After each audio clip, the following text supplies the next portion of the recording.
Welcome to the D6 Family Ministry Podcast, a place where ideas, principles, and personalities come together to give you a ministry advantage that empowers the church and home. I don't know anything more important in our society or in the kingdom of God than to help the church, help the family. Discipleship is not an event, it's a way of life. And one day it just hit me that discipleship at home was not about doing more. It was about inviting Christ into what we were already doing. The goal of family ministry is not families sitting on the couch holding hands and singing Kumbaya. The ultimate goal is families that love God, love people, and make disciples of all peoples.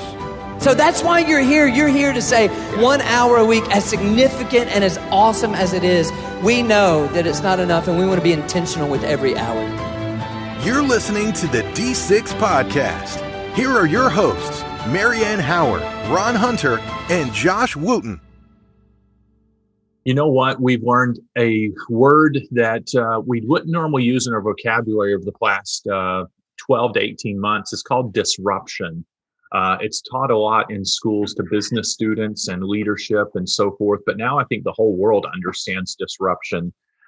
These are the items that change culture, and it never goes back to what it once was before. The classic example I always use whenever I'm talking to students or leaders is the classic 1980s Tylenol disruption, when they put cyanide inside of some Tylenol bottles and people started taking the medicine and dying. And Tylenol had to recall every bottle of Tylenol worldwide, only to discover it affected 7 total bottles in the Chicago area.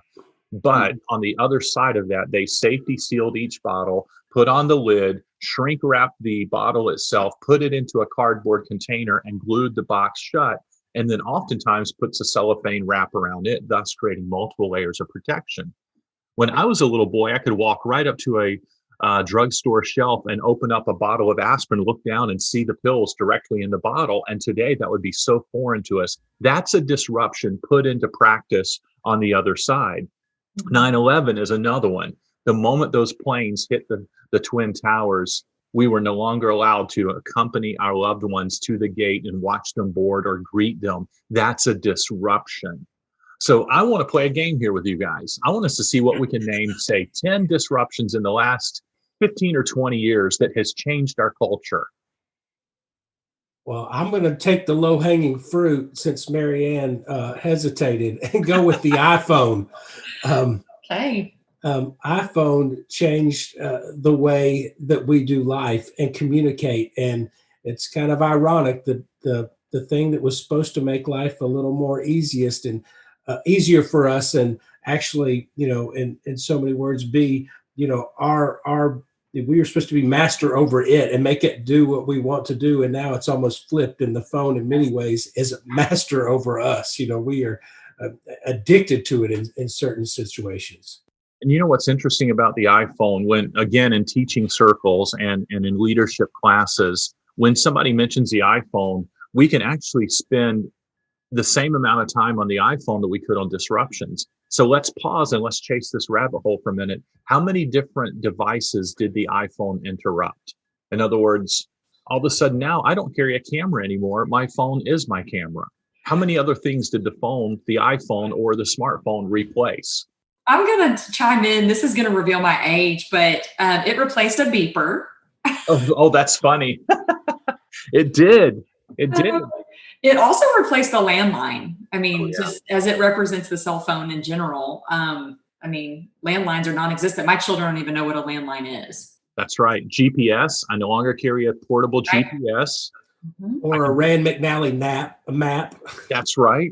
I can do banking. I don't have to go to my bank anymore. I can actually go deposit by taking a picture of my check and depositing it, or move money around to accounts, pay my bills, whatever I want to do with it. What else? Calculator, that's right. That's so true. Shopping at the tip of your finger. That's exactly right. And I can also listen to music. I used to have a separate device to listen to music. Now I can listen to it. Mm-hmm. I can take notes. Watch movies. Very easily.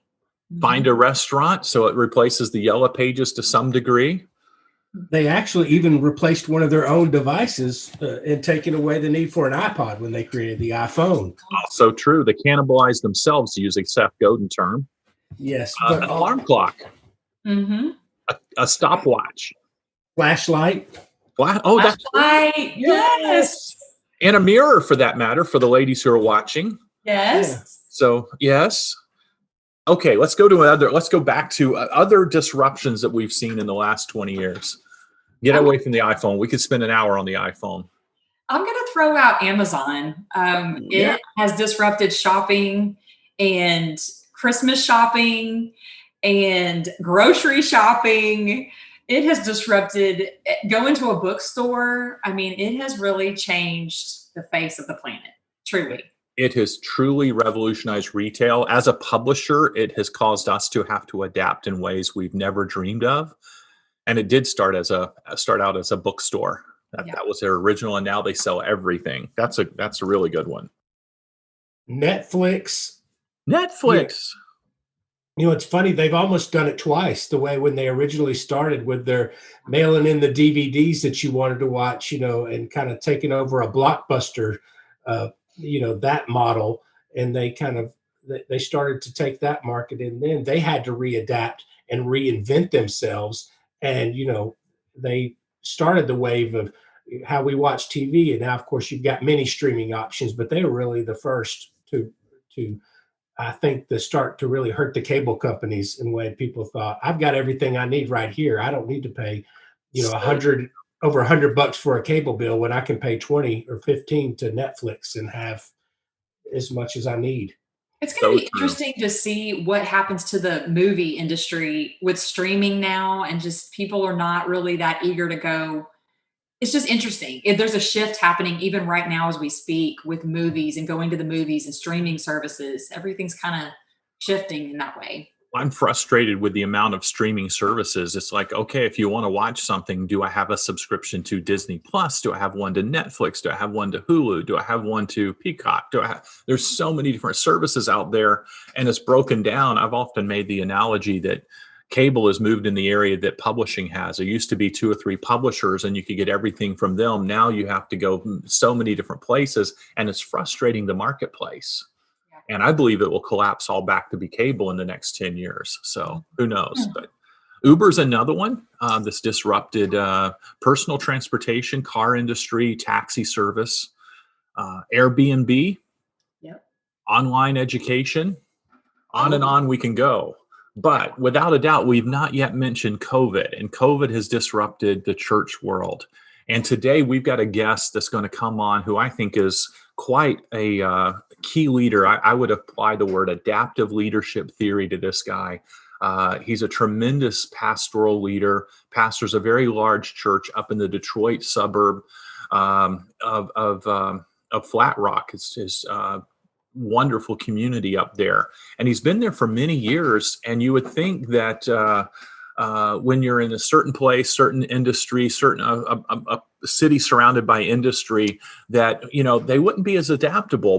But Mike Trimble has been an adaptive leader and has led in this COVID environment as good as I've seen any pastor lead. And I mean that not just because he's a guest sitting here in our studio with us and we're about to interview him, but I've watched him. In fact, I've asked him to write some articles about this and speak. And so when we had an opening here on our podcast, I wanted him to come on and encourage other pastors in this adaptive environment and talk to us about what he did to keep discipleship and health going in his ministry. And so we're going to take a break, and when we come back, we're going to interview Mike Trimble.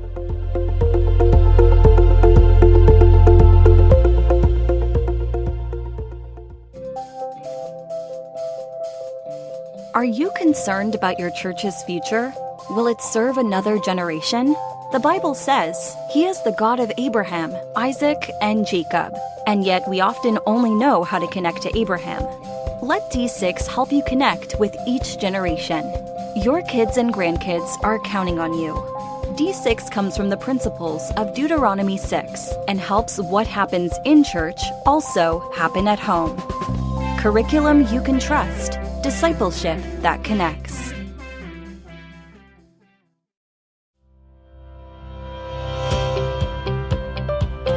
All right, welcome back. We're sitting here with Pastor Mike Trimble we have already talked about disruption and set this up. Mike, let me ask you, when you saw COVID coming on, I suspect you are like all of us, we kind of thought, hey, if we can ride out the next 6 to 9, 12 weeks, we'll get through this and life will get back to normal. When church didn't get back to normal as quickly as we thought, what was going through your mind, and how were you processing what you were seeing happening in your church, and how were you thinking about it? Well, good to be with everybody, first of all, and that is a loaded question. First of all, none of us, I think, took it as serious as what it turned out to be, because we were told it was an influenza. So we all thought flu, give it 3, 4, 5, maybe 6 weeks. It'll be a passing thing and cycle back to normal. Well, March 15th of last year is when we went out of service, and we were out of service 22 out of the 52 weeks. And so about the third week, it crossed my mind that I don't think this is going to be a short-term deal. I think this is going to be an extended term. I think there's more to it and more to the narrative than what we all know. And so we just made several decisions as a church. One, that we want to come out of COVID better than what we were before we went into it. We want to come out stronger, and that the mission didn't change just because COVID came on the scene.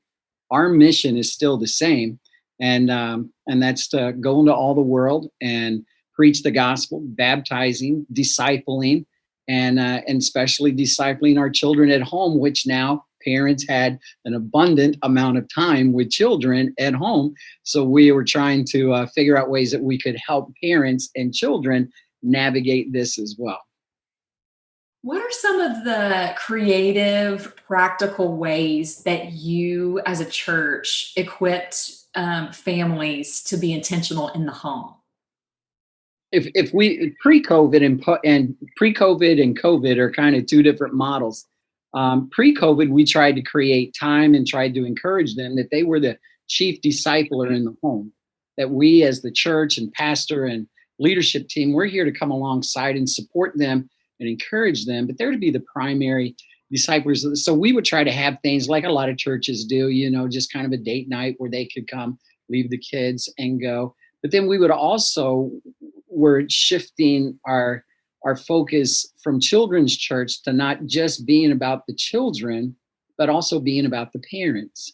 And so when children were coming up and asking questions about baptism, we wanted to school the parents up in answering their questions instead of bringing them to the youth pastor or bringing them to me and saying, what do we say? What do we do? And so we really tried to be more parental aware and with those kind of things, and teaching parents too that a lot of things, if their child is feeling conviction, but they don't quite know how to express it, not to be dismissive of it, but those are spiritual steps and the Holy Spirit's dealing with their hearts. And we want to try to help them walk that through with their children as well. So we were doing some of those things. Now, when COVID happened, boy, that was a different animal altogether. Our online presence was horrible. So we committed on the first day that we realized this was going to be long-term to up our online presence and specifically have kids. That was one of our priorities at Children's Church. We would have a children's church dedicated teaching time that we wanted parents and children to watch together. Love it. So what does that look like when they watch together? What did you change? What was their interaction? Because when I often see when people want to, the word is integrate the various age groups, they assume that the kids and the students and the middle schoolers all just have to adapt to a adult version of worship service. What did you think through when you thought about bringing people together, Mike, for that experience? Yeah, so we had our Sunday morning church, and then we had our kids' church. And we wanted our kids' church to feel just as much like they would experience if they were here. So we used D6 Creative Elements. And so we had Pastor Steve's video. We got up with our leadership team and asked them, what are the kids' favorite songs? And we wanted them, doing the movements and everything on the couch, on the floor, on the kitchen table. We didn't care. Have fun with it is what we were trying to tell the parents. Don't just make them sit still and be shush. Our children's church is energetic and loud and just kind of all over the place. And we wanted that same experience that they experienced on Sunday, familiar faces, kind of the same routine, to be what they would experience in Sunday morning church. Now, did you have to, I'm just going to jump on to next gen events or family ministry events as you're talking about, because I work as a next generation pastor myself. So I'm very, trying to be tuned into the family. And I don't know if I'm the only one, I'm sure I'm not, but I was actually, there were a lot of blessings that came with this disruption, and being able to, as a church, empower parents in a way that we had never had the opportunity to, or we had a captive audience, so to speak, and they were ready to do that. And I think it really helped shift the roles. And we saw our baptisms go up. When we finally got back in the building, because parents were having these conversations, and a lot of these things, you talk about your online presence. I think one thing that we learned is going forward, that online presence is something that is not going to go away from us, right, for us, and what other changes did you make in that you say, you know what, we learned from this and we're going to continue to do this as we move forward?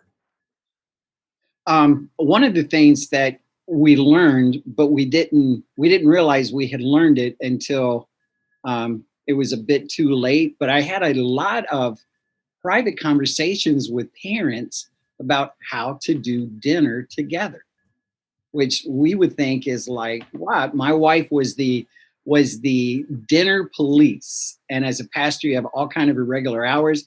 And she was absolutely committed to our 3 boys, me and her, having dinner together. And so I promise you, there were times we had dinner at 10:15, 10:30 at night on school nights. She kept them up. We had dinner together. It was big and it was huge. So it was always, our table was a time of laughter and fun and asking about the day and did you read your Bible and what'd you read about? And just as natural as talking about sports, we would just as naturally talk about Jesus.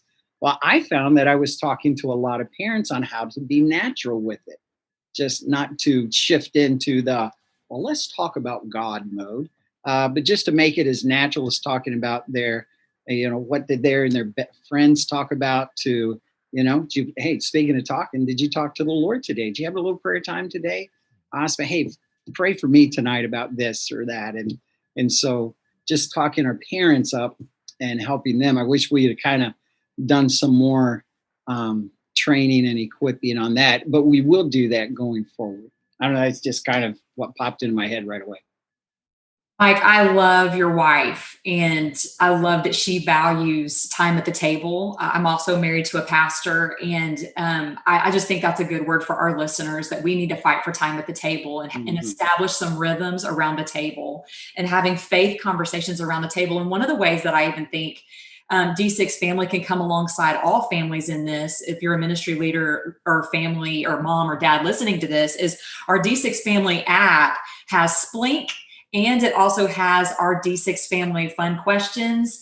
Those really help table time conversations and drive fun questions, but also serious questions. And so I love that your wife does that and fights for that no matter what time it is. I love that you're encouraging your families to do that. In light of that statement, I'd love to ask you, what are some shifts or spiritual habits that your leadership has helped establish for your families? Well, one of the things that we're trying to do is using D6 bundles. And if somebody wants to explain that to the listening audience, that would be fine.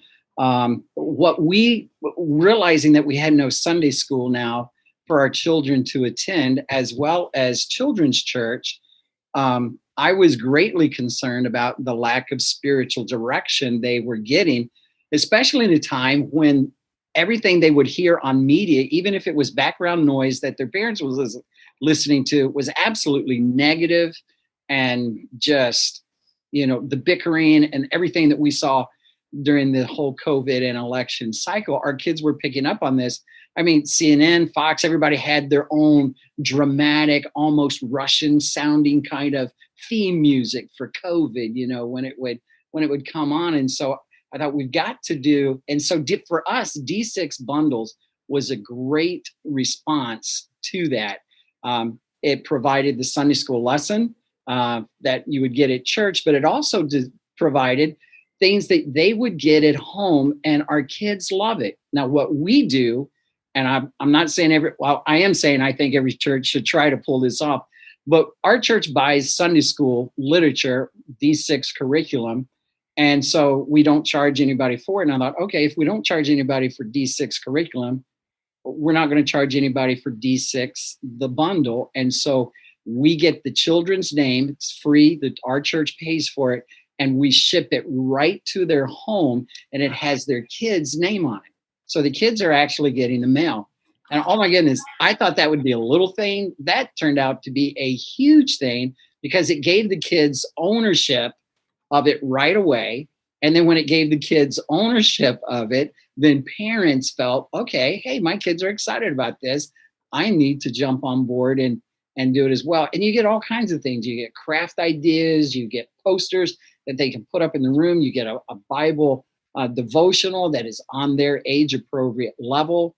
You get, the adult curriculum that ties together, which is on the mom and dad level. So we can break it down because nobody knows the child better than mom and dad. And so it breaks it down, or it helps them break it down to their level. And it's just engaging and fun. And it's something that you don't just do for 1 hour on Sunday. You can take it through every day of the week. And maybe I should jump in here and tell them what that bundle is, because I have a feeling they're going, wow, this thing sounds pretty extravagant. And it's so simple what it is. You can sign on to d6family.com and find out a little bit more about it. But here's what the D6 bundle is. And here's Mike's twist on it, by the way. If you sign up as a parent to do this, you should sign up and have it shipped to your kid's name, not yours. That's a real key twist that he just said in there. But you're going to sign up, and the key is this. You're going to order a D6 magazine for each member of your family. So if you have a fourth grader, you'll order one that fits that fourth grade range. If you have somebody who is a reader, preschool reader, learning to read, maybe not yet, you order the Cuddle Time storybook. But it's all set up in there by age group. If you're an adult or a teen, you simply order one magazine for each member of the family, and it will last for 3 months. Okay. So it's 3 months. And inside that magazine are typical articles, columns, but there is a daily devotion where they can look into the Word of God and read commentary, some writer's thoughts to help them that will apply it to their life on a daily basis. And so if you're a family of 4, you will get 4 magazines. It's mailed to your home. Plus, you will get a digital copy of a teacher's guide, and you can determine what age of the teacher's material. So if you have let's say a 4th grader and you have an 8th grader, we recommend something right in the middle between those two for that teaching guide, not the adult. You don't want to teach an adult lesson to those kids. And we're going to send that to you digitally, and it's got all those peripherals that Mike talked about.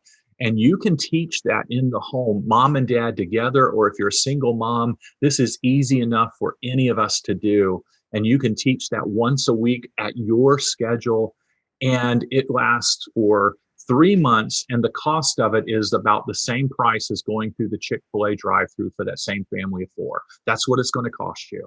Mm-hmm. That's a D6 family bundle. Keep going, Mike. I didn't mean to interrupt, but I thought they need to know what you're talking about here. Yeah. It is so cool. I got just little stuff to show you. It's just so age appropriate. I don't make a penny off of this, by the way. But I do think it's so important because it gives the parents the ability to help navigate the whole issue of Bible and teaching the Bible to their children. And then if you throw in Splink and the other magazine type things with that, then you're also helping your children navigate culture from a biblical basis. And so I just think it is a complete bundle. It's just It's able to everything help. you need. Yeah. Exactly. And by the way, Splink and the app that Marianne mentioned are absolutely free. You can get Splink on the D6 Family app. Yep. You can get the Family Fun Questions free on that app. And you can sign up to get Splink on d6family.com sent to your email if you want to, free of charge. Our organization is committed to coming alongside churches. And when COVID broke out, we thought this is horrible, but it is teaching families new habits. And we thought, what a great time to be all about D6 and Deuteronomy 6, and we get to step into this world. And my prayer is that pastors will continue these habits like Pastor Mike is talking about. And just because we come out of COVID sometime in the near future, we should not revert back to the power of what happens in the home during these situations. And if you have not jumped on this bandwagon and figured out how to facilitate it, there are some really good ways to go about doing that. I wanted to chime in too, along what you're saying, Mike. One of the things that we did as a family, my parents are elderly, my husband's parents are elderly, and we didn't get to see them for many months. So part of our at-home bundle process was we did a Zoom together and did the devotional study guides together to include grandparents. And I don't know, how you guys are loving on the older generation in your church, but they've been isolated for a long time. And that's a great way to have a family adopt a member of your church. And through Zoom and technology, there's a way to loop them into having spiritual conversations with your family too. Just want to throw that out there. Yeah, that's a great idea. Matter of fact, we're going to rip off that idea. That is so good. I hadn't even thought about that. And so thank you for that idea. In the spirit of all transparency here, I'm going to steal an idea from you with that, sending those bundles directly to the kids and to the families at home. The value of a child receiving personalized, what I like to call snail mail, and them taking ownership of their discipleship in that is a great idea, my friend. And I thought it meant a lot sending birthday cards, but now sending them actual materials where they can own their discipleship, and that is theirs. And it just helps to establish that concept of this faith is yours. It's a personal relationship, and here this has got your name on it. This is for you, and these are your tools. And I think that's just an amazing idea. One of the things, I don't know how you guys dealt with communion during COVID. It was a little bit of a challenge, especially the first few weeks. But one of the best things that we had is we had a lady in our church that made this amazing communion bread. And we had one of our kids ministry team members do a little cooking video on Facebook and post the recipe, how to do communion bread. And we had more families bonding, making their own communion bread and taking communion together. And that is something that is just not done widespread in the home. And it was an unforeseen blessing in this, but seeing families really gather and leading their kids and their families within communion. And what are some other kind of unforeseen blessings that you may have discovered within this challenging time? With Easter coming up, man, throw that recipe on the bottom of the podcast, man. We'll rip that off too. I'm good at ripping off. Some of the other things that we are trying to, and we don't have it perfected and we don't have it down. But we want our parents to not make their faith this whole separate deal over here. We talk about how work's a part of us and life's a part of us, but then all of a sudden what we do on Sunday, what we do in our relationship with the Lord seems way over here. And sometimes it comes off as a disconnect. And so we try to keep that and bring it to the center, but try to help our parents understand, that's where they got to live, because they're the chief discipler of that child. And that's why God gave them to them, not to raise up good kids, but to raise up godly kids. And you do that through discipleship. So just by trying to constantly remind them to come back to the center. It doesn't sound very, it doesn't have a cool little twist to it, but I think it's the core of what we're trying to do. And I think what you're trying to do as well, if I hear what you're saying, as well. Is just keep reminding our parents it's faithful. It's day after day. It's bringing it up. It's sharing. We're seeing some really cool things happen. If I can just kind of go on, almost when we first sent, and that we're in our now third. March will start our third D6 bundle, and almost always I get a picture from a couple of families who the kids are so excited because it doesn't look like mail. It comes in a box, so it looks like a gift, and it is a gift. And so they're all excited to open it. But I get pictures too of children who are now, when their moms and dads, because we're encouraging moms and dads to take the Bible, their devotion, out of the bedroom and put it into, the most visible room in the house. Let them see you reading your Bible. Let them see your head bowed in prayer. One of the big mistakes I made as a pastor, because I would go to the church, and that's where I would have my devotions and my time with God. And my kids never got to see that. They assumed I had it. I talked about it, but they never got to see it. And so now we have a couple of little girls that when Daddy brings out his Bible, they bring out their little D6 devotional and sit right down. And as Dad turns a page, they're turning a page. They send a little video, just cute as it can be.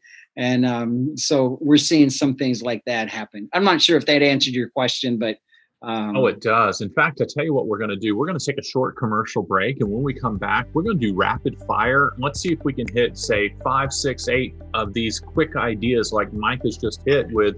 Let's take our devotion out of a quiet place into an open place. And let's talk through some of these habits as we finish out this week's podcast.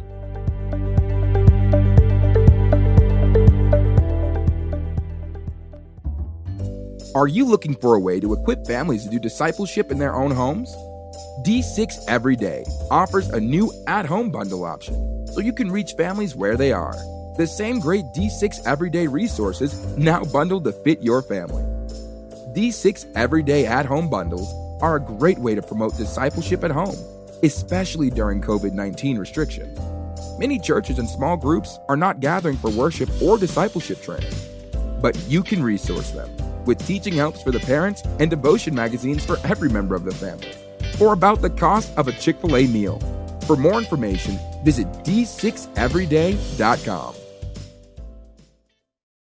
Mike, you told us about taking the Bible out of that quiet time, whether or not you're reading in your office, or some people do it in the restroom. Some people get up early before everybody else does, and they're at that little breakfast nook with a cup of coffee, and the kids never see the parents do it. I just want us to just rapid fire some ideas that we can suggest to pastors to help their people. And I'm going to give you one.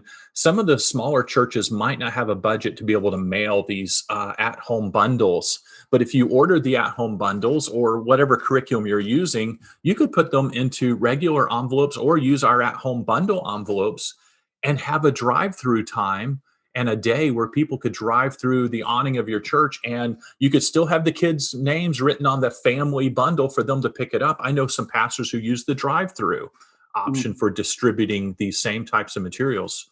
Josh, Marianne, Mike, let's just rapid fire, short, and let's see how many we can get in the next 3 or 4 minutes.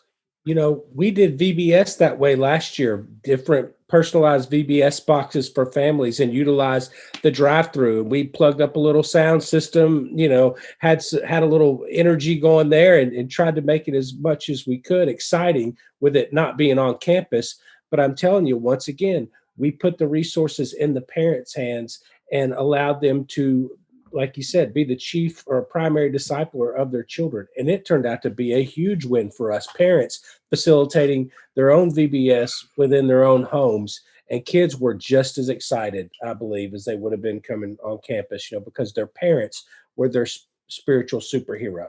Mm-hmm. Yes. I think also just encouraging parents to think about the sacredness of praying.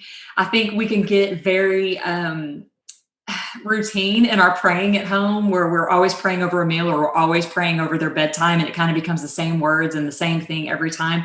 And so even for us as a family, we're really, and we're trying to equip our families in our church to make our prayer time sacred. Sometimes you got to change it up. Sometimes it may not need to be at bedtime and always a mealtime. Maybe sometimes it's just as you go. Like the theme of our conference is to disciple as you go. Maybe we just, every time we get in the car this week, let's just stop and pray. Every time I get in the car line to pick up Zeke, I'm going to stop and pray. Just maybe changing it up and being creative and thinking about ways that you can pray as a family where it's not so routine, and it kind of adds a fun element, but it also gets you thinking outside of what's common. I think too, if you'll get a group of volunteers in a short video, or if you are gathering back for church, if you can get a group of volunteers to come up on stage and form a line, and you have one person open up the D6 Family app and turn to their child behind them and start asking questions while you're waiting in this line, because we all stand in lines all the time. And the D6 app is the perfect way to pass that time, whether it's a line at the grocery store, a line at the pharmacy, or wherever we're going to. Even in a drive-through, you could pretend to have a car setting on the stage. And the point is, show them how to use this in that, as Marianne said, as you go. That's all God talks about in discipling our kids is as we sit at the dinner table, like Mike and Terry Trimble has talked about, treasuring that time, standing in a line at a grocery store, spending it around the dinner table at the end of it to bring out the devotional study guides, whatever it is, use it as you go. A couple more and we'll wrap up here for the day. One of the things we used to love to do with Hannah after church, Hannah's my daughter, who's now 21, but when she was small, and I love to see parents do this, but we would on the way home from church many times go, okay, Hannah, we're going to pretend that you were the teacher in the car on the way home. Miss Hannah, what are you going to teach us from class today? We would have her recount what she learned in class, and as we were her students, and it would cause her to have to, at least recall and not just give us the one word God. What else talking about? Jesus, answers where she could actually go through why it's still fresh and teach us that lesson to empower her. Hey, we're all teachers. We're all supposed to be able to give an account for our hope, and we're all supposed to be able to share about God and his word and what he's doing. And we just would utilize that as flipping the parent-teacher role in the car ride on the way home from church. And if you're doing a family aligned curriculum, and I know D6 is a family aligned curriculum, but so are there a couple of others out there, that asking your child to be the teacher becomes more enriching because you heard the same lesson and you can encourage them accordingly. So it's just a beautiful thing of what we can do. I want to say thank you to Pastor Mike for being a part of this. This has been so incredible. You have coached us in some wonderful ways. I think there's some pastors out there and teachers who are listening who are going to definitely rip off some of your ideas, teach their parents about guarding table time, bringing devotional time out in the open so our kiddos can see it, mailing bundles to our kids, dropping them off, drive-throughs, whatever it is that we're going to do, asking our kids to be that teacher on the car ride. All of these are just fun, incredible areas. If you want more ideas, just go to d6family.com, sign your parents up for Splink, tell them about the D6 app. You can do all of these. Many of these things are free. The bundles are not, but man, for the price of a drive-through meal, you get 3 months worth of enriching experiences that engage them on various levels. That will be phenomenal. And so we're just very, very thankful for the time that we've had. Next week, we're going to come back and we're going to have an interview with Amanda Dunlap. And she's going to be talking to us about the field of counseling and how we can help from both a ministry leader, part 1, and then there'll be a part 2 from the person in the pew. Look forward to seeing you back here. And until then, we're praying for you to have engaging, wonderful conversations generationally across the lines so that we can live out D6 as we go. You've been listening to the D6 Podcast. You can learn more about D6 at d6family.com.